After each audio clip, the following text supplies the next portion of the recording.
You're never going to believe this. We are actually going to start early. Never happens in the theater, so we start now. Everyone, welcome to the Cory Center for the Performing Arts. My name is Roger Pilley. I'm the executive director here for Cincinnati Landmark Productions. It is my privilege to welcome you to the Cory Center and tonight's Cincinnati Mayoral debate. We're excited that you're here. Just wanted to first tell you, obviously, some housekeeping for those of you who don't always come to the theater. If you need anything at all, just exit back toward the lobby. There are restrooms in the lobby area, as well as our concessions. Soft drinks will be available to you throughout the debate. If you need to pop up and get a refresher, you can certainly do that. Cincinnati Landmark Productions is a busy West Side nonprofit arts organization. We own and run this theater, as well as the Warsaw Federal Incline Theater in East Price Hill, as well as, the Madcap Education Center in Westwood, as well as Madcap Puppets, who go everywhere around 275 and beyond.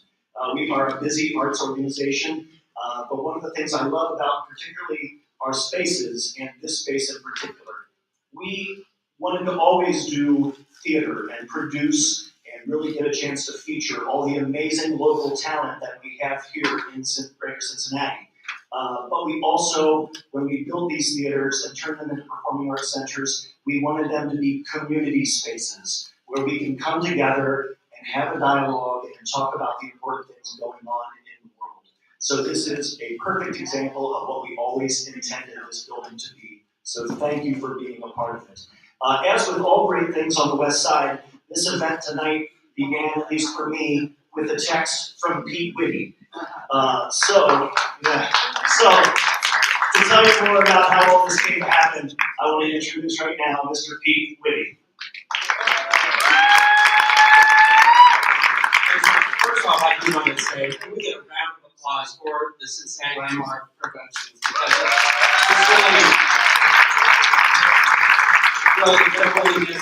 it's really key. Anyway, I wanted to come out and speak on behalf of the neighborhoods that helped get this thing rolling.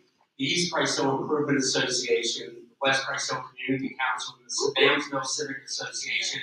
I approached those organizations and said, hey, we should encourage our resident involvement, pay attention to local elections, and make sure that they're fully aware of the things that touch their lives on a daily basis. And so we're excited that all of you have come over to Price Hill to take part in our local elections. And this is critical stuff, and we really appreciate that the Enquirer partnered with our great community councils to be able to put this on and put it on in the right way. So with that being said, I would like to introduce the editor of the Cincinnati Enquirer, Earl Up. We started early because there's lots of introductions. But I want to thank all of you for joining us tonight for the Enquirer's Cincinnati Mayoral debate. As Pete said, I am Earl Up, editor, vice president of news of the Enquirer. In this era of social media-driven polarization and short attention spans, the time-honored and some say old-fashioned tradition of the debate is more important than ever. Where else can you see candidates engage voters and each other in an unscripted discussion about the most important issues facing our community? They are here in real life, and there is no net.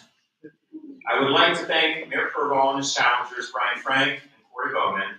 First and foremost, you can give them a round of applause. First and foremost, for being accessible. We don't take that for granted, and we applaud you for giving us the opportunity to get to know all of you a little better. And I'd like to particularly thank the mayor. It's very common in this era that we're in politics for incumbents to decline debate invitations like this, staying out of the fray and letting the challengers duke it out. So the fact that you're here tonight, Mayor Purval, I'm especially grateful.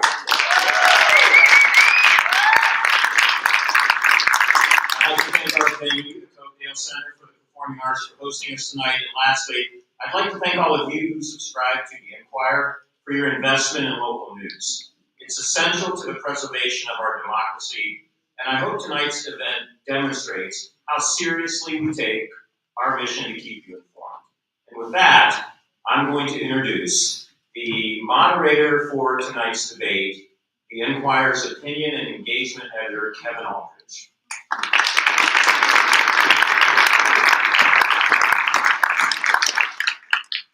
Thank you, Earl.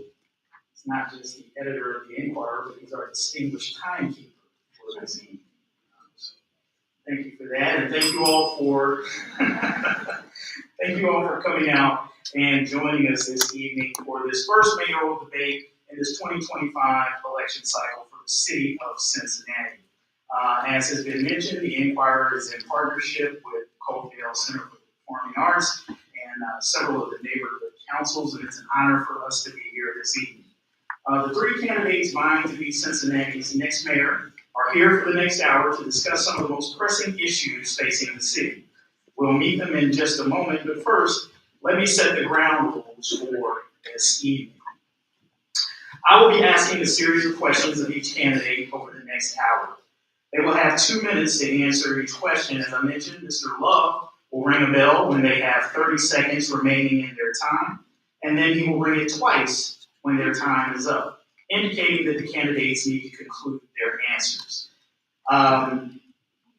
Each candidate will also have the opportunity at the moderator's discretion to give up to 30 seconds for a rebuttal should another candidate challenge them on an issue or invoke their name in one of their answers.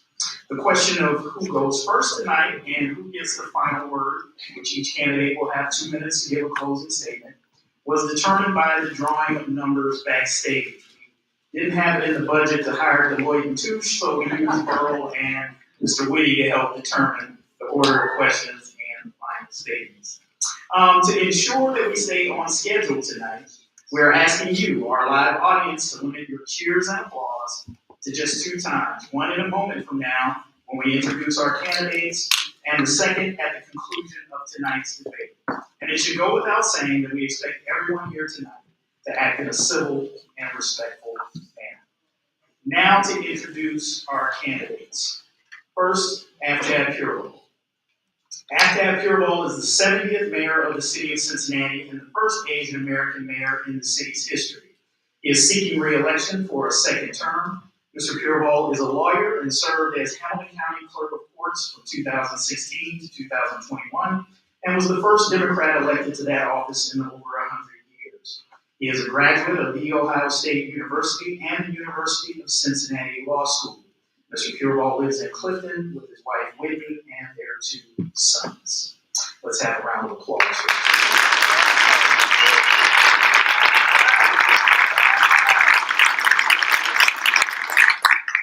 Next we have Cory Bowman. Cory is the founding pastor of the River Church Cincinnati and co-owner of the King's Arm Coffee Cincinnati. He is a husband to his wife Jordan of 10 years and a father to 3, soon to be 4 children. Mr. Bowman is an Ohio native and Miami University business graduate. He pursued ministry in 2011, studying at River University in Tampa, Florida, and he and his family returned to Ohio in 2020 to plant his church in the West End. He would later open his coffee shop in 2022. He and his family currently reside in College Hill. Let's have a round of applause.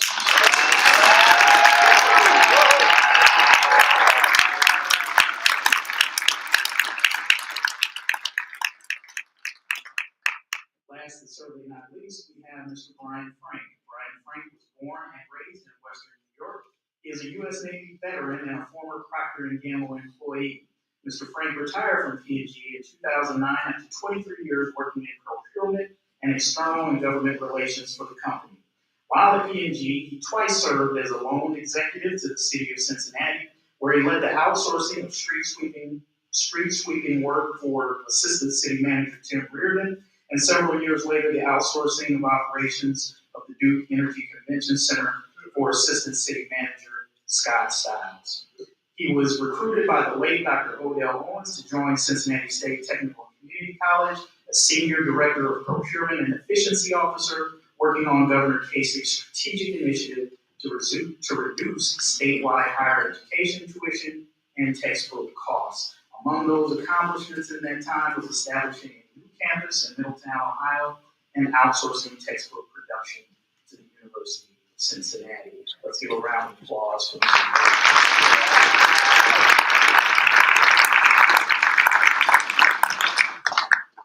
Before we get into this, I'd like to thank all of the readers of the Inquirer who submitted questions. We literally got dozens of questions from readers interested in tonight's debate and the topics that they wanted to discuss.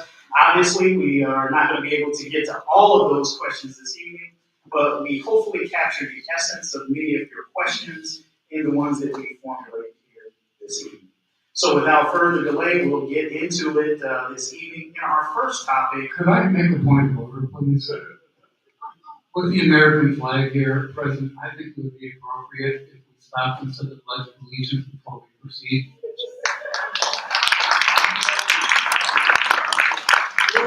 Mr. Frank, in the interest of time and the schedule that we have appointed here, we want to make sure that we get all of the questions in.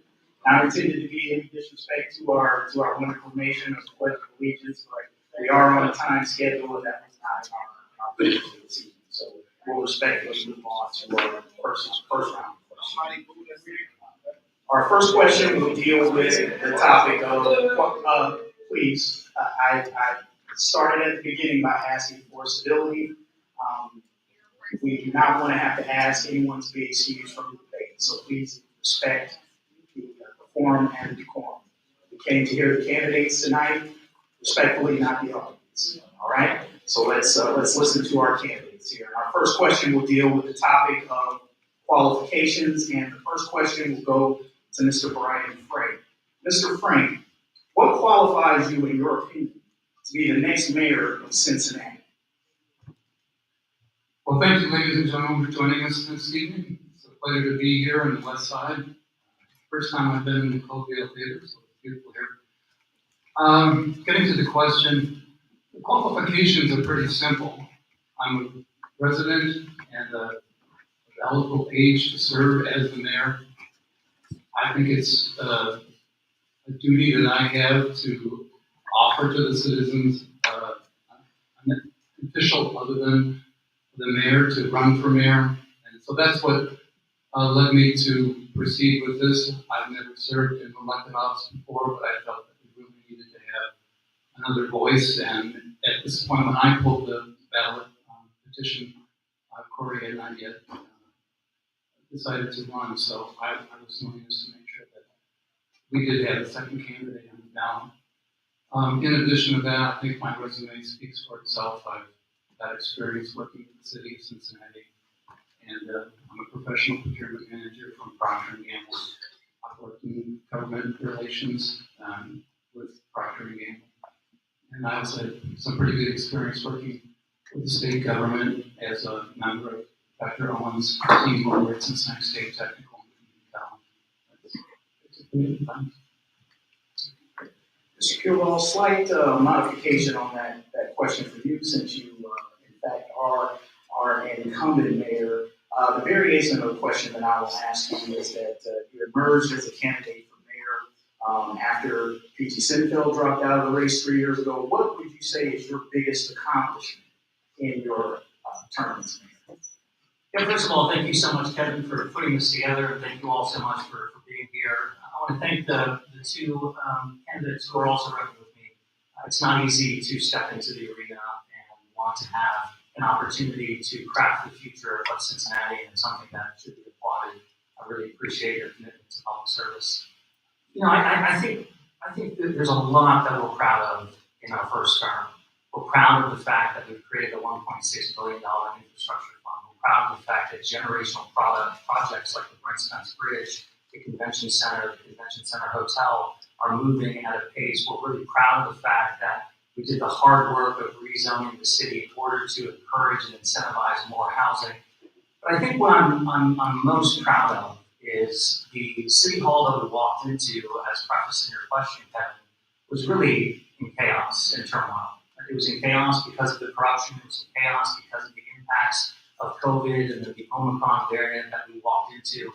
And I'm really proud of the fact that not just myself, but the council, the administration have all worked together to turn the page and change the culture in City Hall. City Hall is really quite boring these days. You're not seeing the personal infighting. You're not seeing the controversies and the scandals that unfortunately characterized the previous 8 years before we got there. And because we've been able to restore integrity, restore our ability to work collaboratively together, does the bell mean that I'm out of time? Or that I'm 30 seconds? Okay, I'll close up. Because we've been able to kind of turn the page on that chaos, we've been able to get some really big things done, including double-digit reductions of violent crime across the board since 2021, creating 3 times more affordable units than the previous 5 years, continuing to prioritize pedestrian safety and continuing to reach for a brighter future. Thank you, Mr. Purelow. Mr. Bowman, question to you. What qualifies you to be the next mayor of Cincinnati?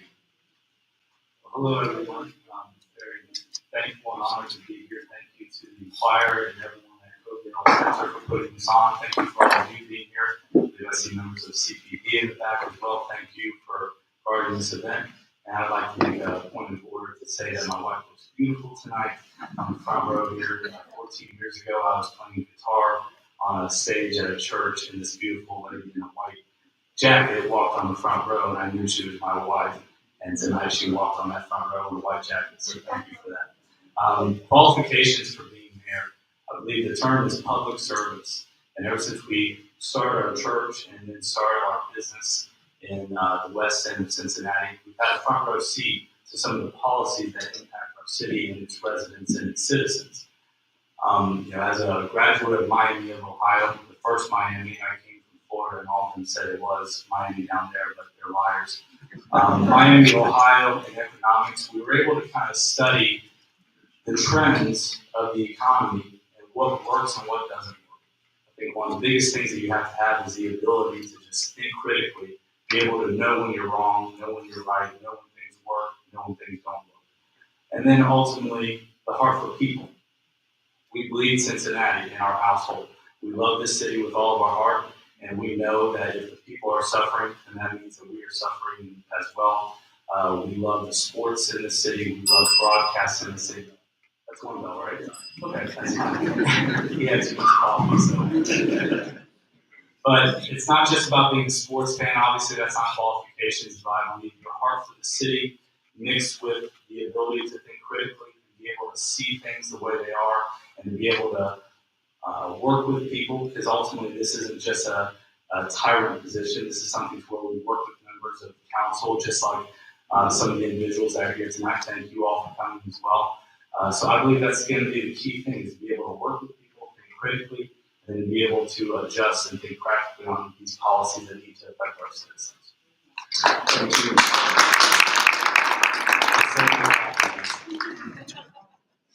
All right, our next question will go to Mr. Purelow first. And our topic for this round of questioning would be connected communities. One of the biggest topics of debate in the city has been zoning reforms included in connected communities. Neighborhoods complained that they didn't have enough input in the plan. Mr. Purelow, do you think that is a fair criticism? I don't think it's fair. We were very, very intentional in connected communities that it be starting with community engagement. We spent 2.5 years on community engagement before we pushed any legislation forward. And the community engagement that we're talking about, because we understand that not everybody has time to show up to community meetings, that we also understand that zoning can be really bureaucratic and it's not something that is easily understood. So we went into the community and had in-person informational sessions educating folks on what zoning means, on what changes to zoning would have an impact on economic development, on housing production. We then asked their opinion about what kind of city that they wanted to live in, what their housing story was, whether they grew up in a multifamily unit or a single-family home, and where they wanted more housing, where they wanted more investment in their small businesses. We took all of that from our in-person meetings, and then we also went online and did online surveys to try and reach as many folks as possible. We did pop-up events at various large community events to also ask folks their opinion. And then we went further and created an online dashboard where people could put in their address and understand how connected communities might affect their parcels or their properties.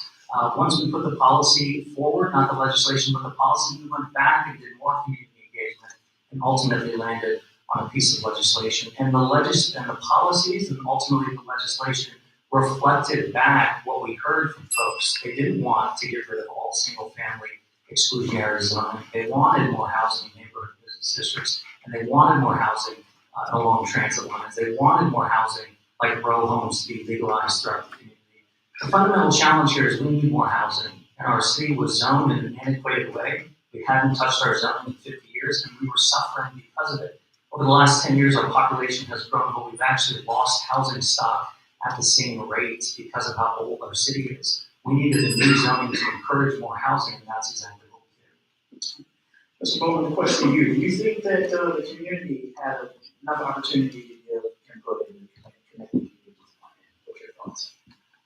I don't think initially they did, and also afterwards, hearing the voices of the communities and the councils that have raised their voices in disagreement, I think that's a huge thing you have to take into account. When we first announced our candidacy, the first event that I actually went to was a town hall in the Hyde Park area, actually at Bond Hill area, that was discussing connected communities. And it was, I want to give credit to Councilman Scotty and Vice Mayor for being there, because it was a very hostile crowd. People were very upset with what was going on in the Hyde Park Square and other things going on with these policies and connected communities. And I simply just went there to learn. You have to learn and research before you have decisions. And as I started learning and started listening to the PowerPoints and everything, we're in the west end of Cincinnati. And I've had a front row seat to the failed policies in the city when it comes to affordable housing, government subsidized housing. Right now, I believe that we're over 80% of government subsidized housing in the area. There's an entire generation that is being left behind because there's no way out. Yes, they may be able to afford the housing for that month, but there's no future for these children. And so whenever I saw these policies, the cover sheet might have looked good and might have been written by ChatGPT, but when you dive down deep into the policies, you realize that this is just a Trojan horse for these failed policies that have failed.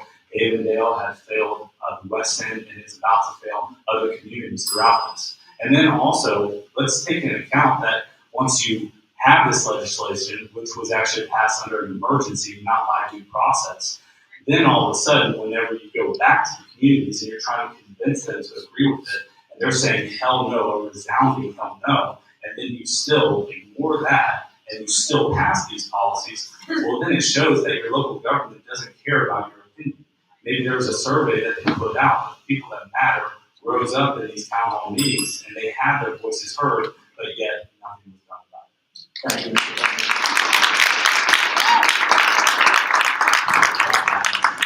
I do have a follow-up that will be more for the whole group. So, Mr. Mayor, you'll get an opportunity to respond to some of that follow-up that I'm going to ask. I'm going to give Mr. Frank an opportunity to give this point of view on that question. Yeah, I don't believe the communities had enough time to provide input to this. And I also feel that the people who did have the heads up and had the most input to this were the developers. I think the developers are taking over control of our city. I don't think it's being maintained and controlled enough by the residents and community councils. I know a lot of our 52 neighborhoods do not have active community councils, and there aren't people who are really keeping them in the loop and emailing them and saying, these things are changing, you need to be aware of this. So it comes out of left field, they don't know what they don't know. I live in Mount Adams, and we have an active civic association. We meet on a monthly basis. This was really not addressed by our civic association. We didn't have discussions of it. We didn't get briefings on it.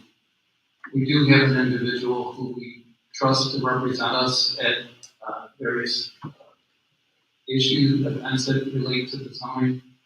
And I think we put a lot of trust in that person to do that, but when it came to actually discussing it as a group, I believe a meeting that I tried to go to got canceled, because I did try to go up there and be there, but it was not, it did not happen. And my recollection is it was going to be rescheduled, and I didn't hear about that. So I'm just frustrated that even though we've got this new zoning regulation, we're very quick at city council to go right into a plan development, which takes away all the responsibility of developers to follow the existing zoning, which is now the law, and they throw it all out. That's what we're seeing in Hyde Park, is they don't want to even adhere to the much less restrictive code that we have with connected communities, and they're asking for 2 more stories or 3 more stories, go up even higher than what they should be allowed. Thank you, Mr. Frank. Here's my follow-up to you, Mr. Pureball. This does bring into question the process and the bigger question of the role of community councils, which many feel like seems to be diminishing. Connected Communities was opposed by quite a few neighborhood councils, yet it was approved by city council. What would you say to the residents, and particularly those involved in community councils who have concerns about whether or not their voices are actually being listened to by their elected? Yeah, I think it's an important point, but if I could first respond to a couple of things that were said. First of all, Evendale is not impacted by connected communities because Evendale is outside of the city. I don't think the people who matter are just the people who show up and say that they disagree. I think everybody matters and everybody's opinion should be taken seriously, and we do, which is why we were so intentional about going out into the community and reaching folks who don't necessarily have the time to be engaged in their community councils or don't necessarily have the time to show up to various meetings all the time. You know, the important point of being an elected official in the city is, of course, taking account of public opinion and public feedback, but ultimately you have to do what you think is right. And it is a fact that Cincinnati zoning code was antiquated. It is a fact that Cincinnati zoning code, because it was so regulated and bureaucratic, was choking off housing. And I ran 4 years ago with a mission to create more housing in our community. Every single poll that you see says we need more housing in the city of Cincinnati, that it is a crisis, and I will stop at nothing to make that a reality. And as a result of all of our changes, including the zoning code changes, in just 3 years, we have created more affordable units, 3 times more affordable units than the previous 5 years. Everyone says they want more housing until you try to put it in their neighborhood, and then everybody doesn't want it. And that is why we have a shortage of housing stock. We will continue to push forward to prioritize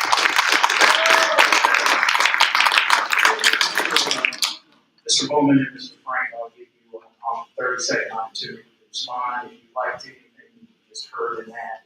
And if you want to address if you were elected, what would be next for you? I think that, can I do it first, Brian? No, yeah, Okay. you go ahead. I think that, being in our church and our coffee shop for the last 4 years has given us a front row seat to what these policies look like. I remember the year after the Super Bowl that we went to the Super Bowl. That was still an amazing memory, probably. But the thing is that I remember the year after that the entirety of the West End was flooded with investors. I'm talking about local investors, local developers, people that were hungry to establish these jobs in these buildings that were vacant and to be able to build them. Go ahead, finish your thought. Yeah. Okay. So all I'm saying is that Connected Communities doesn't take advantage of the most important aspect of our city, which is our local developers. And then a lot of these zoning restrictions and policies, even though they might be done in the last few years, are still holding back these local developers from doing what they want to do with these buildings. Thank you, Mr. Bowman. Mr. Frank, an opportunity for you to weigh in if you'd like. The only thing I would say is I did spend some time walking around seeing some of the new buildings that are going up. And I just think a lot of the new construction that is going up is basically tasteless. I'm talking about areas that I went into the Walnut Hills, where there's a lot of these new buildings going up. And it just doesn't have any architectural detail to it. It doesn't look anything like some of our historic buildings that were built over 100 years ago, and it just doesn't blend in well. I just feel kind of shocked when I look at these communities that like the ones I saw. Right. Okay, we'll move on to our next topic, which will deal with the arena proposal here in Cincinnati. And this question will go to you first, Mr. Bowman. A dark money group, the Hamilton County Growth Alliance, has merged to support building an arena. The cost is estimated at $675 to $800 million. Do you think a new arena is needed, and why or why not? And if so, how should it be paid for, and where should it go? Mr. Bowman. Well, obviously in our city, we need to see a bright future. We need to be able to have the excitement of new arenas and new development. But you cannot build that on the backs of people and their taxpayer and tax dollars. I believe that if there is ways to fund it outside of that, that's what we need to pursue. But I think the city's key responsibility, because if you drive downtown, even on a Tuesday afternoon, there's wall-to-wall traffic. Now, if you put a new arena, you put these events in, we don't have the capacity and the infrastructure to be able to take on these events. So I would say that, yes, I want a new arena. Yes, I believe that our city deserves a new arena to be able to take on the NCAA brackets, to be able to take on major events. But I think that our responsibility is make sure that we are establishing an infrastructure that can carry those events and take on the capacity of the future of Cincinnati. How do you think it should be paid? Not by the city. Okay, not by the city. We can help facilitate when it comes to the capacity, maybe even the parking garages, but I do not believe that it needs to be taken on by the taxpayers until we realize that we have a crippling infrastructure and we need to focus on that first. That question, location. Any thoughts on that? We're in the West End. We see the heart of the TQL Stadium that's impacting the community. I was actually one of the first ones most outspoken against the TQL bill whenever it first happened. But then whenever I actually walk the facilities, the families that are employed by that arena, they're in the West End. They love the community. We actually, our church is right next to a high school stadium that was built by that same foundation. And so there's major things happening in the community that is being done by the build of that arena. So I know that you can have the option of rebuilding Heritage Bank or putting it in the West End or other areas. I think that my opinion would be let's focus on the infrastructure to be able to take it on. Mr. Frank, question to you. Is it needed? How to pay for it? I do believe that we need a new arena. I've been in the current arena that we have, and it is very dated. It's not a pleasure to go in there. It does suit a purpose, though, and I think it's very important that we recognize how important that arena is to the banks. I don't know if you've been down to the banks, but it's really unfinished. Most of the areas close to Paycor Stadium are still vacant, and no construction has gone into place, put any buildings on top.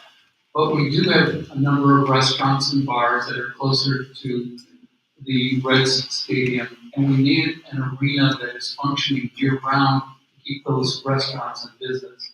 So I think we need to make sure that before we move that arena, we close down that arena downtown at the banks, that we ensure that we've got some way of maintaining those businesses that have invested in the banks.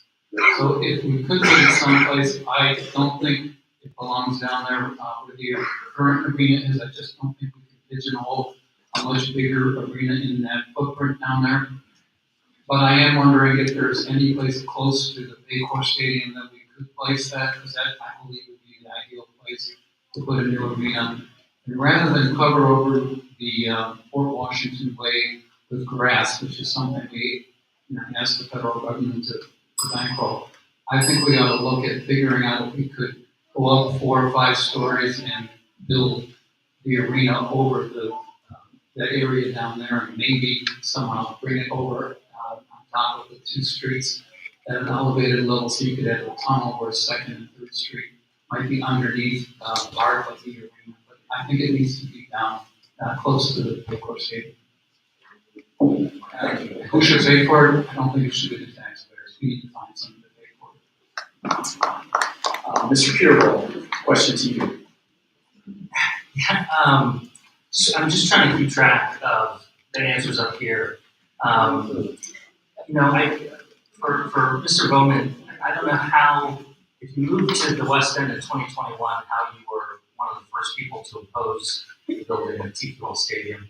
I also don't understand if you're concerned about the density of affordable housing in the West End, which I share your concern, why you would be opposing investments in growth like the TMUD application that FC Cincinnati won that will create more market rate housing in the West End.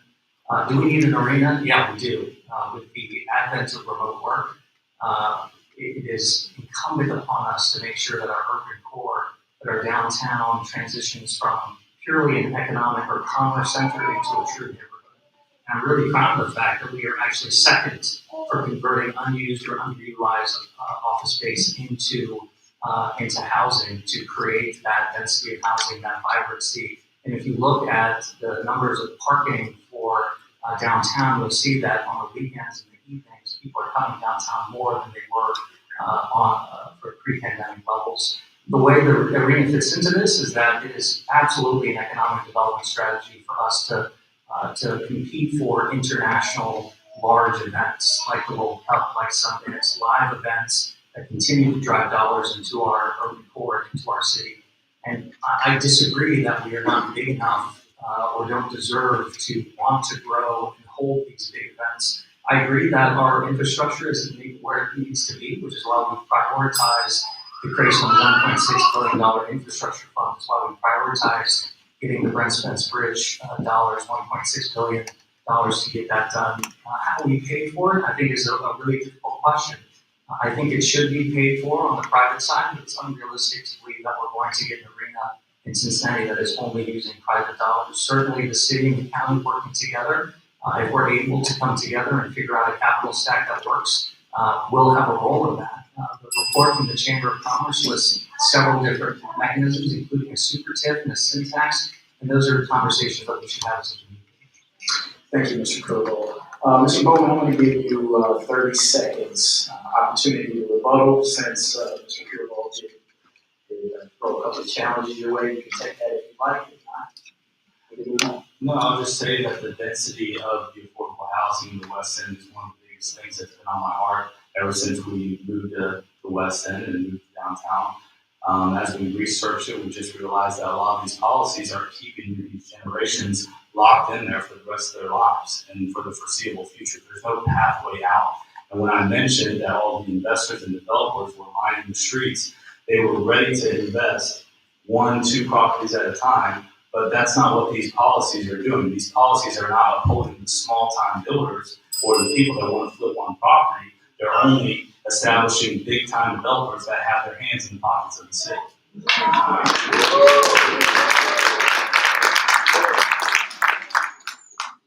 all right, so we will move on to our next topic, which Including all the amens on the front row here. We'll move on to our next topic, which will deal with the railroad system. And this question will go first to Mr. Frank.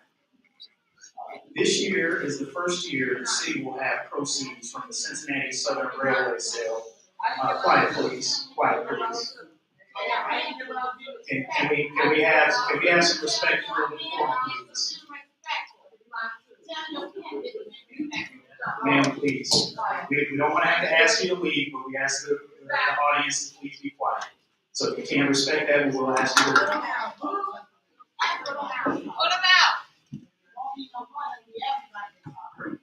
Do we have our security on? Yes, All right, let's move on. Let's move on, please. We'll move on to the next topic. That'll be our last warning. We'll talk about the railroad sale here in this topic. Mr. Frank, the question goes to you first. This year is the first year the city will have proceeds from the Cincinnati Southern Railway sale as part of the capital budget. Ohio law specifies that it be used on current infrastructure. Some on council want to use a portion of that money on what's known as the 15 rising neighborhoods. But in reality, these are neighborhoods that are most in need or have been disinvested in over the years. Do you agree with using railroad funds in this way? Well, first of all, I opposed the sale of the railroad. That was the goose that laid the golden eggs for us for over a century. It was a mistake to do that. I just had to get that off my chest. But since it's a done deal and all we have left is the cash, I think we need to take the money and make sure that we take care of the neighborhoods that have been most disenfranchised over the past 100 years. And these are primarily African American communities. So I think we need to make sure that we put that money to good use in the capital areas and those fields to make sure we've got, good updated fire stations, police stations, the roads, making sure that we invest in those underserved communities. And then when we have completed that, then go into the neighborhoods that always seem to be well maintained regardless. We also need to take care of all the potholes that have been unfilled and still have been unfilled in many neighborhoods that do a lot of damage. And if there's money left over, I'd like to get rid of all those speed bumps that are out there. But more importantly, what I would want to do is I would like to reach across the aisle to the Republicans in the Senate and the Assembly in Ohio and ask them if we could get a law change or an exemption so we could use that money to pay down the all of the money that we use for our retirees. I think it's very important that we move to address the unfunded all the benefits that we're expecting retirees to receive that have not been fully funded. I'd like to use some of that money for operation expenses to take care of that as well. Mr. Beerwald? So I support selling the Yeah. railroad sale? Well, no, not do you support the railroad sale. As I mentioned, Ohio law specifies that the railroad funds can only be used on current infrastructure. Some on council want to use a portion of that money on what is known as the 15 rising neighborhoods. Do you agree with using railroad money? Yeah, I do agree that we need to invest in communities that have been overlooked in the past by City Hall with respect to investment of capital. And that means rec centers, that means certainly streets, health centers, parks, police stations, fire stations. In fact, where we are right now on the west side is one of the communities that unfortunately has been overlooked by leaders of the past from City Hall. And so one of the first things that we're going to do now that we have the railroad dollars is invest nearly $8 million in completely rehabilitating the Dunham Rec Center. That is because we now have the dollars from the railroad sale. We're expecting $55 million this year, the first year that we'll actually get it. Previously, under the lease, I disagree that it was the golden goose egg situation. We would only get $25 million had we not sold the railroad. We have 2x, $30 million more dollars in order to invest back into basic services, back into vulnerable neighborhoods that have been overlooked for too long. It was absolutely the right thing to do. And I agree. I'm concerned about all sorts of fiscal challenges that we face. But one of the biggest fiscal challenges we faced when we walked in was a $400 million deficit on the capital side, which is why our infrastructure is what it is right now. With this new money, we can invest in our communities, we can invest in our roads, in our parks, and our rec centers in order to create a future of Cincinnati that we all believe in. And that $1.6 billion, based on state law, that principle will be protected. So it will be there for us in perpetuity to not just fund infrastructure for us or our children, but our grandchildren and their children as well. Mr. Bowman, same question. Well, he asked at first, does he support the railroad sale? Well, obviously he does because he was on all the PAC's grocery store.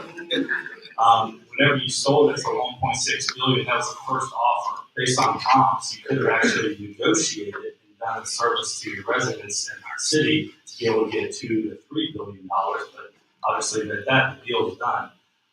When he mentions the money coming in, he mentions all these other things that they want to put into it. But that was not what people voted for. People voted for it to fix the damn roads. and to fix the infrastructure. In the commercial, hey, it's bumpy roads, we've got to do this. But then whenever they get the money, that's the thing that happens with our local government. That's why people do not trust local government. It's because you say one thing, and then once the money comes in, you act like it's a free credit card to do with it whatever you want. Yes, there's communities that are suffering. Yes, there are communities that we need to put in. But the fact is that the word was given that when this money comes in, we're going to fix the infrastructure, and then the existing infrastructure, what determines that? It's very loose in the terms on that, so they can decide whatever they want when it comes to the existing infrastructure. But I think that every single person coming in here and driving in here over the potholes in this city realizes that something needs to be done with the roads, and that's where it first needs to be. Mr. Curvo, 30 seconds. I don't understand the response. That is basically what I just said. I said we're going to put money into roads and parks and rec centers. Along with three other things that I had before that. Okay. We're going to pave roads. We're going to, which will give us an opportunity to expand the amount of road mileage what we're able to pave. And paving roads is important, particularly for potholes, because when you pave a road, it's impervious to potholes for 5 years. Because of the $400 million deficit that we inherited, we didn't have the dollars necessary to pave roads throughout the city, and that's why we have such challenging potholes. This is the first year we're getting the railroad dollars, and we've made it very public where we're going to be spending it. And of course, paving roads is a priority. Let me ask the question this way, because, and you can correct me if I'm saying this wrong, but it seems as if some on council have talked about using railroad funds as a money swap for things that already exist in the capital budget that might allow you to do things that are not existing infrastructure. Is that how you understand what the proposal your colleagues are putting in? Do you support that? It is against state law to spend the railroad dollars on anything other than existing infrastructure. Well, let me say this. Let me say that you wouldn't actually be spending the railroad money. I think the way that it is proposed is taking capital dollars that are already a part of the capital budget, spending those dollars on something and replacing them with railroad money, that money that you would have used on existing infrastructure. That's the question. That's not my understanding of the proposal, but in that hypothetical situation, let me be very clear. I oppose any dollars that goes to capital being diverted to operate. And I do because of the same reason we supported the sale of the railroad. We have a $400 million deficit in order to dig out of. And while we do have more money now, it's going to take a very long time for us to invest those dollars in order to get out of that deficit and maintain the infrastructure that we have. We need all the dollars that we can get for our capital budget, and I would oppose any effort to take away money from that goal. Mr. Frank, I'll give you 30 seconds. You want to get in on this conversation. The only thing I'd also like to add is, for over 100+ years, the railroad was owned by the city, and we had some leverage over the railroad that was being operated, the locomotives, because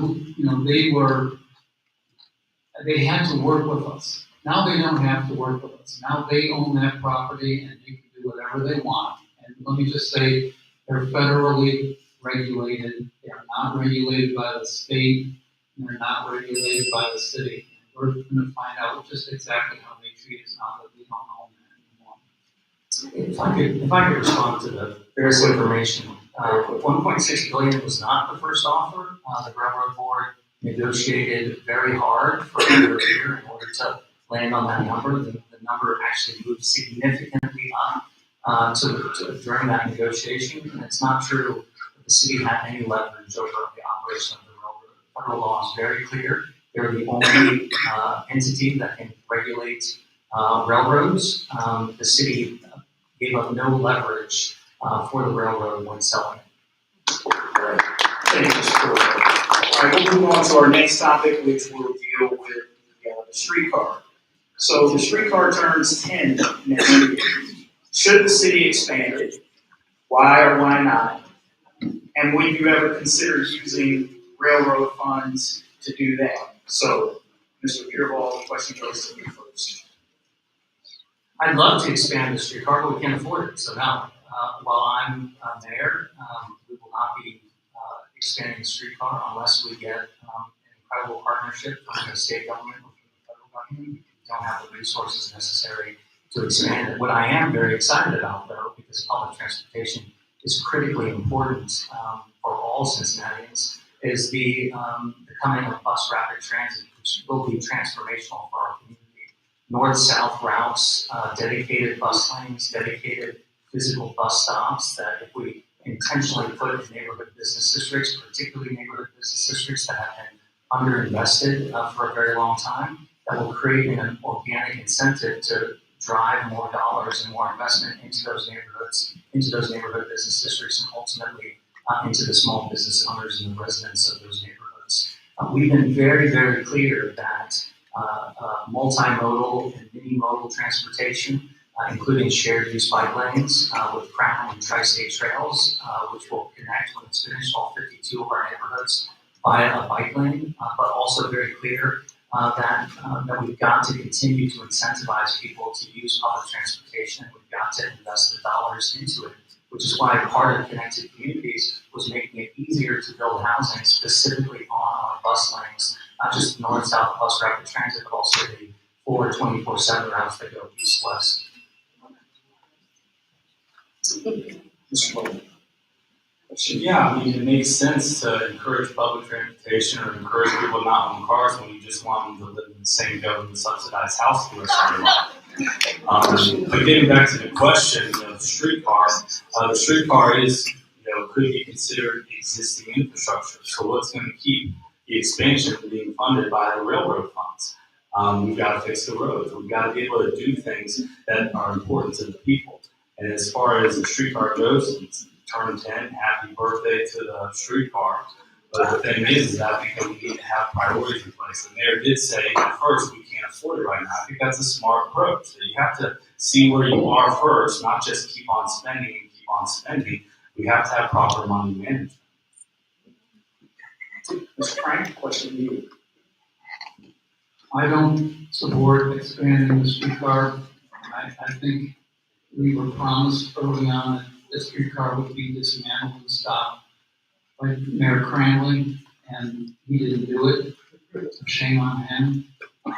He's not here to defend himself, but that's what I heard him say he's going to do, is stop the streetcar. So we're stuck with this thing. Make it happen, keep it operating, try to get our money's worth out of it, but I don't want to expand it. Now, if Northern Kentucky wants to waste their money, and they want to connect to our streetcar, and they want to put up the money, I'd be okay with that. Be a friendly neighbor to Northern Kentucky.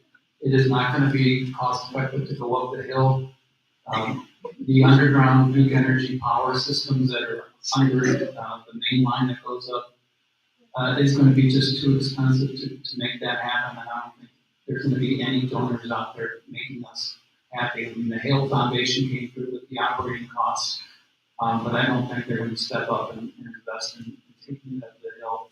So I think it was a mistake, and we shouldn't expand it.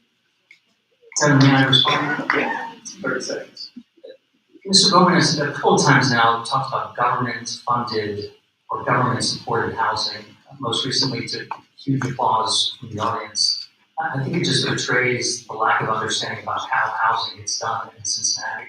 Because of interest rates, because of the impending tariffs on steel and aluminum and timber, it is incredibly expensive to build housing everywhere, but particularly here in Cincinnati. I can't think of a single housing development that did not have some kind of government incentive used as gap financing in order to bring units to market.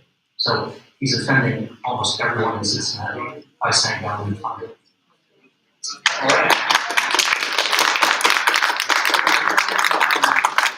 We're nearing our time here. I'm going to get in a few more things, particularly some questions that readers had specifically for our individual candidates. So, Mr. Bowman, we'll start with you. You've admittedly never voted in a city election since moving here in 2020. In fact, you said you didn't even know when city elections were taking place. What do you say to those residents who say this unawareness of local politics and detachment from the Cincinnati community is irresponsible and shows you aren't serious about being? Well, I would recite that the Inquirer just posted that in the last mayoral election, I believe there was 26% of voters that showed up. So you're talking about 73% of voters that just don't see a point in it or are unaware. And so if there's anything that results in me putting my head in the ring, it's basically just to say, hey, let's get as many people involved in this process as possible. Let's care about our local government, and I'll be the first one to do it.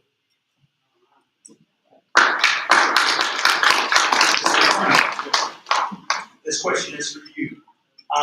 You told the Cincinnati Business Courier that you would fire the city manager because she's a DEI hire. Do you still believe that? And would you make that change if elected mayor? Well, I misspoke when I said she was hired because she's DEI and she should be fired.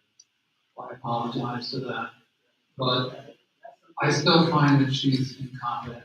Like from the day she started, she told us that she was living in Clifton, near where the mayor lives, that neighborhood. And come to find out she wasn't really living there. She was living way up in North College Hill, which is not part of the 52 neighborhoods. And we know that because she took the city-owned car up there, left the key fob in it, went into her house, and came out in the morning and found the car was gone. And instead of being upfront and open about it and calling North College Hill police, what did she do? She went and called the city of Cincinnati police to come up there and find her car for her. So right off the bat, I just knew this is not someone that you could expect to be competent to do what she's supposed to do. Then what really ticked me off was she fired the chief of our fire chief for no reason. There was no reason whatsoever given. She brought him into his office, embarrassed him, and fired him. And now we're going to find out that, well, we won't find out, but we're going to lose a case that he brought against the city. We'll probably be spending $5 million paying him off for being fired illegally. There's a number of other things that she's done that are just plain, wrong. And I would ask her to resign gracefully. I prefer not to have to fire her, but that's what I would do. Mr. Pureball, this question is for you. During a press conference in 2023, yourself, Vice Mayor Jan Michelle McKinney, and Councilman Scotty Johnson apologized for a decision in the 1950s to tear down Kenyon Bar to make room for I-75 and the new business district in Queensgate, saying that it was, quote, rooted in institutional racism. Councilman Johnson said at that time, quote, this is not just an apology, there's more work to be done. Some took that as a possible nod for reparations. I'm asking you, was that ever anything more than an apology? Yeah, I think an apology is important, and it was warranted for the brutal displacement of an incredible and beautiful community that was historically black in our city. It's just a sad chapter of systemic and institutional racism that we're still unfortunately getting out of. But it's also a promise, a commitment to do everything we can to invest into the West End, invest into public safety, invest into affordable housing, invest into market rate housing. We were all ready to go to apply for a HUD Choice Grant program, which would be a $50 million grant from the federal government to double the amount of housing in the West End, both market rate and affordable. But given the change in administration, that program no longer exists. But nevertheless, our commitment is narrow deep to do everything that we can to improve the lives of the West End, which I know that Mr. Bowman owns a business there, but is, despite what he's been saying, a beautiful and vibrant and amazing community of folks who have a historic place in not just Cincinnati's past, but also its future. And to Brian Frank, I appreciate the apology, but I'm disgusted by the follow-up. City Manager Long is an incredible leader. She was not born into privilege. She had to work hard to go to college and get her education. She has earned every single thing that she has worked hard. She's earned every single thing that she's worked hard to achieve. Everything that is going well in the city, whether it's reducing crime, whether it's increasing housing, whether it's performance-based budgeting is because of her extraordinary leadership. Her comments are not just ignorant, but they're embarrassing and they're also wrong. What to do?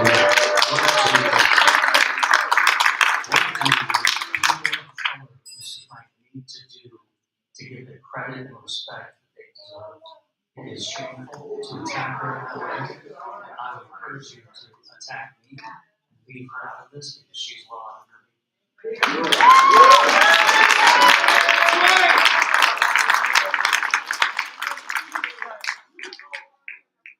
Mr. Frank, I'll leave you 30 seconds.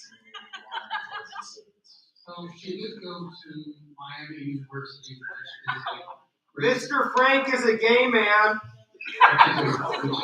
Excuse me. All right, we're not gonna escort individuals out, we'll just end the evening if we can't act with some respect. All right, we are recording this, I believe it's live stream. There might be children watching. And I hope that they see a good example of what a civic discussion looks like. So can we promise we can finish the debate with respect for each other? Yes. Mr. Frank, you can finish your statement. 30 seconds. So she did go to Miami University. What was her degree? I believe it was history, maybe African American studies, I'm not sure. She also has a degree from an online education college that doesn't have a wonderful reputation. I don't know what that degree is.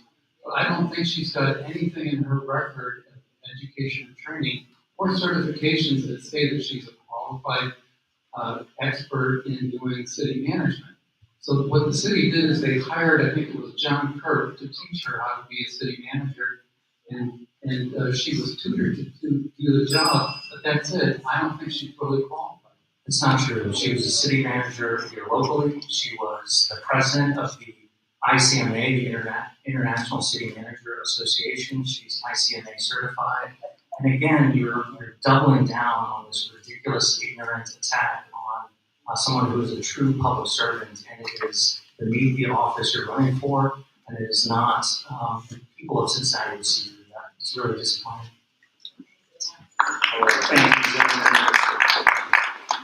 for your time this evening. Obviously, we only had an hour tonight, and there are a lot more topics that we didn't have the opportunity to get to, but we are going to be continuing to cover this race over the weeks and months before the election. Just a reminder that early voting begins on April the 8th.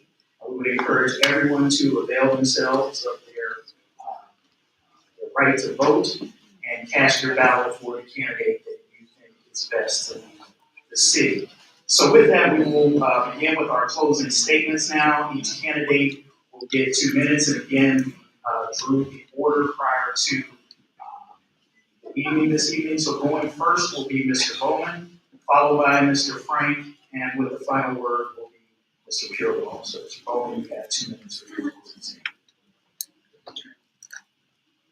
There was a gentleman that came to our coffee shop a few weeks ago, and I asked him if he was from Cincinnati, and he said no.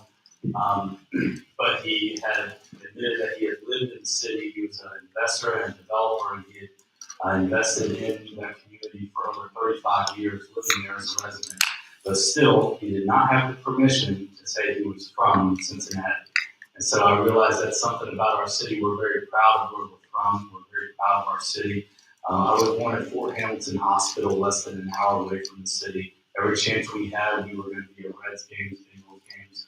We were always visiting the city. But there was 3 aspects of my life that really impacted me. One was my father was a builder, he was a contractor, and I realized that it's very important to build and to contribute to a community, not take away from it. 2, I was raised in a household of Christianity to where they were always considering those less fortunate.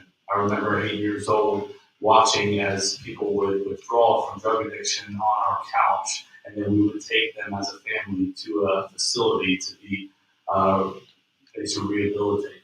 And so seeing the needs of people was something that stuck out to me always as a young child. And then having Cincinnati, always being downtown, knowing this is our home. You know, my wife She even loves the city sometimes more than me. The way that she speaks about it. Our kids love just seeing the Duke Energy sign in Cincinnati. We love the games. We love the people of Cincinnati. And if you vote for me for mayor, I believe that it's very important to realize that this is a choice.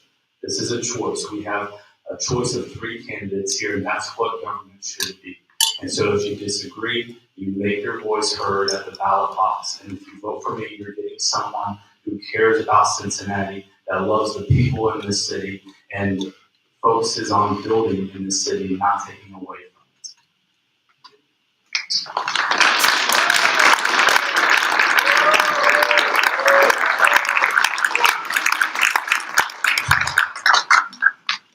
So rather than just highlighting all the things that we've covered tonight, I would just like to focus a little bit on a topic which we didn't talk about, which is safety and security in our city. I feel like we are increasingly seeing a lot of youth violence, and we're seeing a lot of crime, and I think a lot of people are nervous when they're going out at night. And I would want to just tell you that I would focus on basic services. I want to make sure that people feel safe when they're on the streets, especially young people who are out late at night.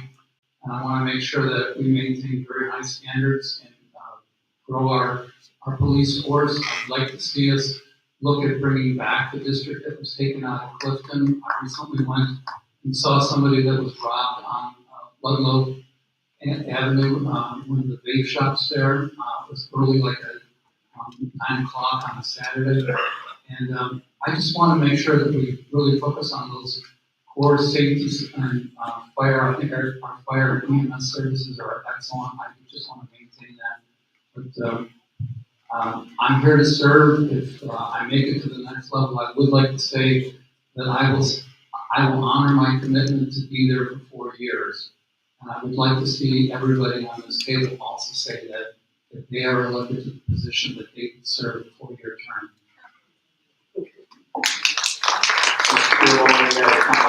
I'm happy to commit to serve the 4-year term. The city of Cincinnati is, as we've heard from all 3 of us, an incredibly special place. And we're at an inflection point. We've got a lot of momentum, we've got a lot of energy, we're getting huge investments from not just the various systems of government, but also from private employers. We're seeing investments in our urban core, we're seeing investments in our neighborhoods, specifically our neighborhood business districts. Crime is down, housing is up, population is growing. This is an incredibly optimistic time for our city. And the strategies that we have put in place over the last 3 years, starting with turning the page on corruption, investing in equitable economic development, investing in housing, investing in basic services, is bearing fruit. We see it when we look around the city. We see it with the new folks moving here and wanting to stay here. And now is the time to double down on that growth, to continue to demand for bigger and better and more from our city. I believe we have the team to continue to achieve that goal, and I humbly ask to be reelected this November. Happy opening day, everyone.